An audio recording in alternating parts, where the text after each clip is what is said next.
All right, so for the second video of painting in a master style, I'm going to go over some examples here for you. So here is Impressionism painting steps and examples. So you did your value scale, or you will do your value scale, and this is really going to help when you do and talk about how you actually paint in this specific style, okay? So remember doing short brush strokes. Now what you want to do, you can see here that I painted the background first. So I kind of just drew out Starry Night. You're not, again, copying an actual piece. You're creating anything you want to, but I just did this in here to make it easy for you guys. So I sketched it out in pencil, and then I did the whole background. And then I started using bigger areas of color. This would be more like Expressionism, big, bold, unblended brush strokes.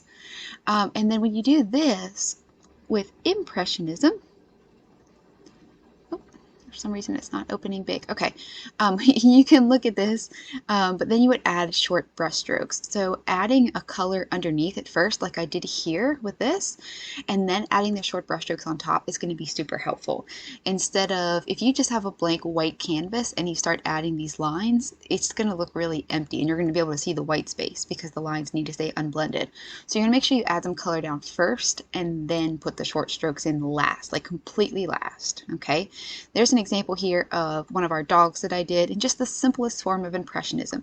I painted him almost like I normally would with less realism, and then I just went over top of what I painted with a different value. So in the yellow background, I painted some brown and some white lines that showed movement. In the actual dog itself, for his fur, I added, like in the white areas, I added some gray and some brown. In the brown areas, I just added a lighter, darker version of whatever it was, just to make it a little bit easier. Same thing with the little bath towel that he has. In the blue areas, I painted the towel just like I normally would, and then I went in and added lighter or darker versions of whatever it was to show the value changes. Here's another example of Impressionism. The artist did a really good job. You can see the city, you can see the sidewalk, all these things, but it's the impression of it, right? You can see those lights off in the distance, but it shows movement and it's not realistic. It's the impression of realism. This would be Expressionism. So you want to, again, take your canvas or whatever it is and sketch out as big as you can. Notice this is a sculpture of Mary that I drew here. The only part of the background is this right here. Everything else I filled in with actually her. So I added pencil. Okay, so you can see I sketched out in pencil, and then I'm starting to add the color. And at first it looks kind of crappy because you have to do a layer, let it dry, do a layer, let it dry. But in doing that, it's really going to build it up slowly and get those pencil lines covered. So you can see at first, a lot of students are like, oh, this looks terrible at first. It does, it's okay, it's the process. And you want to do, for example, when I was using the yellow and the white, I made sure those were both still wet so that they would blend together nicely. If I wanted to add another color next to here, I'd just let the yellow dry and then use this color. But if you want them to blend and blend nicely, they have to be wet, which means you have to move quicker. When you paint, especially big areas, you don't need to paint like one stroke, one stroke. You can get the paint on there. Use a big brush and apply the paint liberally, meaning a lot, and quickly, okay? Because you can you're going to do your details last, and you can always clean things up. This is another example here of the in progress, where you can see this is a cow with the big bold brush strokes, and notice I'm just laying down the foundation for what I'm going to do, okay? Again, students are like, oh, this looks so bad right now. It's just the process, okay? So I painted the background, and then I started adding these brush strokes, and I'll show you the finished one of that later. But here's the finished one of the one I just showed you. So you can see I added more color, more details, and then the last color I added is black. You always want that to be last because it's going to cover every mistake that you make, and you can't really go on top of black or it's going to take a ton of layers. So you want to do black last. So that's the process for how that would work. So kind of your underpainting and then your painting. So here's some more examples. So here's the cow finished. So you can see what the difference is, how I just kept adding more and more brush strokes.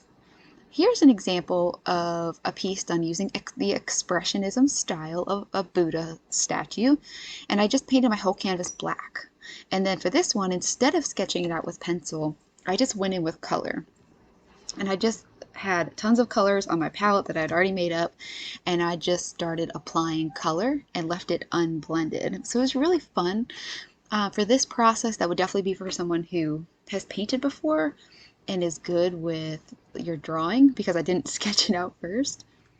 Here again, you see Expressionism, big, bold, unblended strokes. Same thing here, big, bold, unblended strokes. And again, these pieces, like this piece does not show a strong emotion. This was a piece that I did for a nursery. So when you see these, I'm trying to show you these more for the technique and what they can look like, not necessarily for the expression. So just kind of keep that in mind. So this would be an example of Impressionism, another form where you're not looking at the short brushstrokes, but this style is really fun too. So you can look at that as well. And there's the detail of that painting from before. Some more paintings. This would be an example of realism, where you can see that I painted this dog with a bone in his mouth in the realistic style. So if you're doing surrealism, it could be something, again, this doesn't have a meaning, it's just to show you the technique. Here we can see Impressionism with the way I added the brushstrokes. If you're using a canvas instead of a canvas board, but even if you're using a canvas board, you want to make sure you cover the edges. A lot of times students don't do that and it looks unfinished. So if you paint over the edges, it looks really, really cool. It's just a little something, just continuing the painting over the sides, but it looks really cool. And I did that again in these paintings, and it just adds a little something to it that makes it look really cool. Here's another example of realism, where I painted this dog realistically. So if you're doing surrealism, you want to capture the realism of it. And this is all done just using the red apple barrel acrylic from Walmart, those 25-cent little bottles, and just mixing all my own colors. Here's another example of realism. Again, I painted that green background first so that I could get some of those white pieces of fur out into the background. If I'd done the white first and then tried to paint in between each one with the green, you would have been able to see where I did that and it wouldn't have looked nice.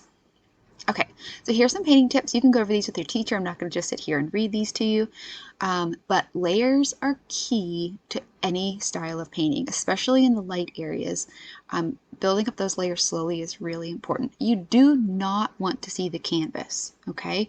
That's another big mistake I see students make, is you can still see the canvas when they're done. You don't want to see the canvas. You only want to see the artwork, okay? So if we look at these, I just covered it. Just keep adding layers till you don't see the canvas anymore, okay? That's really important.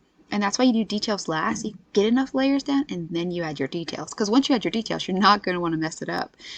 So details last. Make sure you think about which brush you should use.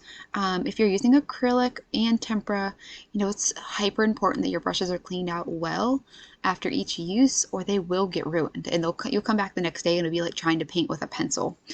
So you really have to make sure you clean your brushes out well. It's important. Below here, I added some helpful videos. This is actually just acrylic on paper, so if you end up having to use paper for this project, it is doable. It's fine. And here's another example. So these are time-lapse. You can see them from start to finish, how other artists do their process and painting styles. These are some how-tos that I found, and these are digital, but it works for acrylic. So there's all different ones in here to kind of help you see the process. If we look at this bird, for example, again, this is digital, but it would work for you painting. So you could start by simply sketching it out and then just adding these colors with paint, and then adding these colors, and then adding this. So it's just showing you in the progression of what you do.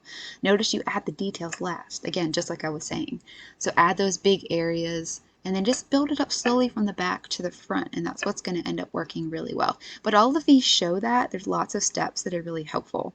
I also added some really helpful videos for blending, painting like in the style that you're doing, and things like that. So you can look through these, and those will really help. There's also some examples here from students that I've taught in the past, so you can actually see what they do with this. All right, so again, I had 2 videos here so that I could kind of show you these in videos that aren't too long. But I hope you enjoy. Remember, you're not painting in You're not copying a painting like I did here with Starry Night. You're simply painting in that style. Like if you chose to draw your dog, you could paint them in any style, any of those 6 styles that we listed. Okay, so keep that in mind. Make sure you have a meaning behind your piece.